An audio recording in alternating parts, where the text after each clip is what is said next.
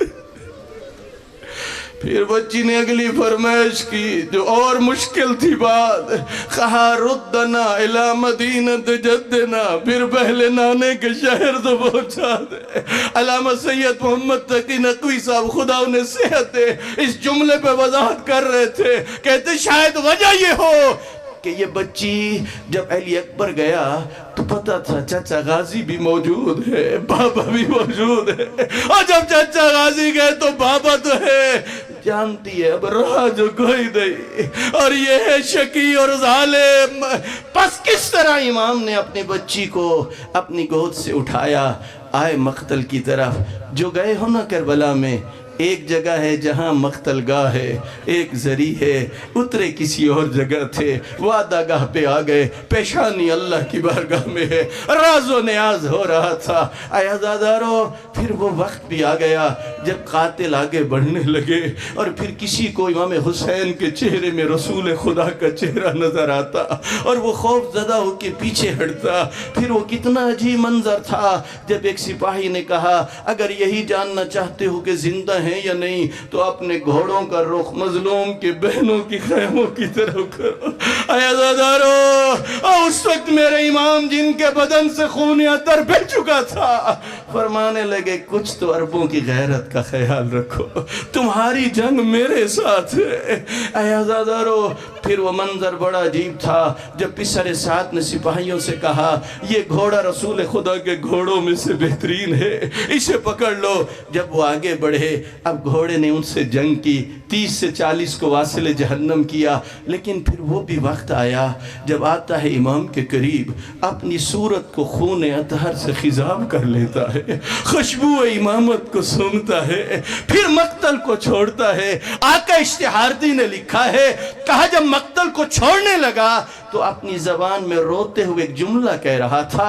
پانچویں امام فرماتے ہیں، کہتے ہیں کہہ رہا تھا الظلیم الظلیم من امت قد قتلت ابن بنت نبیہا، اتنا بڑا ظلم جس کا کلمہ پڑھا اسی کی بیٹی کے بیٹے کو ذبح کر۔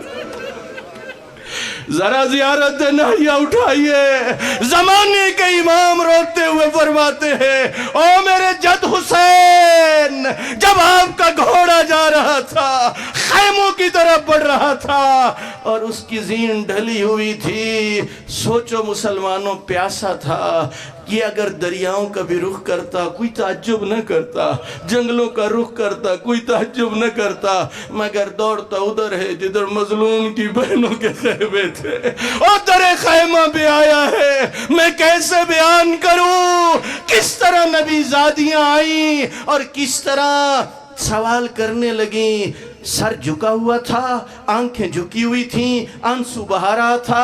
کوئی پوچھتی تھی تو لے تو گیا تھا، لے کیوں نہیں آیا؟ کوئی پوچھتی ہے تو نے دشمنوں میں اتارا۔ وہی بچی نہ جس کی عمر 3.5-4 سال ہے، قریب آ کے اتنا پوچھتی ہے یا جبود ابی السقیا، اتنا پوچھتی ہے او میرے بابا کا گھوڑا، اتنا بتا۔ پیاسا جو تھا کسی نے پانی بھی پلایا تھا۔ اللہ لعنت اللہ ہے۔